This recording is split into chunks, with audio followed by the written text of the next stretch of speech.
Hello, welcome back to my channel. ഇന്ന് നമ്മൾ വന്നിരിക്കുന്നത് ഒരു സിമ്പിളായിട്ടുള്ളൊരു ഉണ്ണിയപ്പത്തിൻ്റെ റെസിപ്പി ആയിട്ടാണ്. അപ്പോൾ അതെങ്ങനെ ഉണ്ടാക്കണമെന്ന് നമുക്ക് നോക്കിയാലോ. ഫസ്റ്റ് തന്നെ നമ്മുടെ മധുരത്തിന് ആവശ്യമുള്ള ശർക്കര ഉരുക്കിയെടുക്കുക. എന്നിട്ട് ഒരു മിക്സിയുടെ ജാറിലേക്ക് 2 പഴം ഇട്ട് കൊടുക്കുക. എന്നിട്ട് നമ്മൾ ഉരുക്കി വെച്ചിരിക്കുന്ന ശർക്കര പാനിയും കൂടി ഒഴിച്ച് നല്ലപോലെ അരച്ചെടുക്കുക.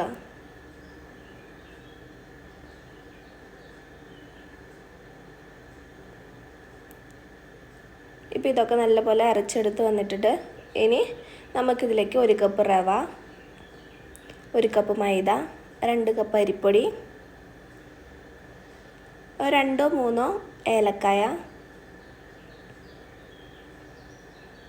പിന്നെ ഇത് അരച്ചെടുക്കാൻ ആവശ്യമുള്ള ശർക്കരപ്പാനിയും കൂടി ഒഴിച്ച് നമുക്കിതെല്ലാം നല്ലപോലെ അരച്ചെടുക്കാം. അരച്ച് നല്ല സെറ്റായി കിട്ടിയിട്ടുണ്ട്. ഇനി നമുക്കിതൊരു ബൗളിലേക്ക് മാറ്റാം.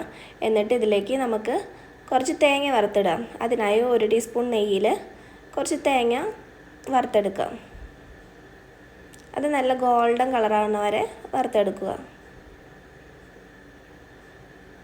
ഇപ്പോൾ തേങ്ങ കളറൊക്കെ മാറി നല്ല സെറ്റായി വന്നിട്ടുണ്ട്. ഇനി നമുക്കിത് ആ മിക്സിലേക്ക് ഒഴിച്ചു കൊടുക്കാം.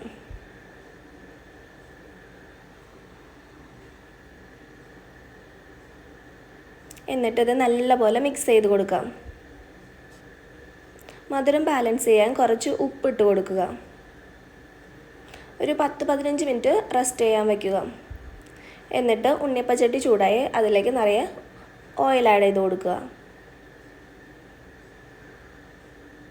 ഓയിൽ നല്ലപോലെ ചൂടായി കഴിയുമ്പോൾ നമ്മൾ മിക്സ് ചെയ്ത് വെച്ചിരിക്കുന്ന ബാറ്റർ ഇതിലേക്ക് ഒഴിച്ചു കൊടുക്കുക.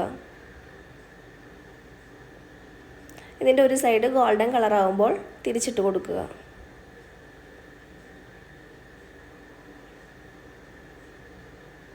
ഉണ്ണിയപ്പം കൂടെ നല്ല സെറ്റായി വന്നിട്ടുണ്ട്. ഇനി നമുക്കിത് വെളിച്ചെണ്ണയിൽ നിന്ന് എടുക്കാം.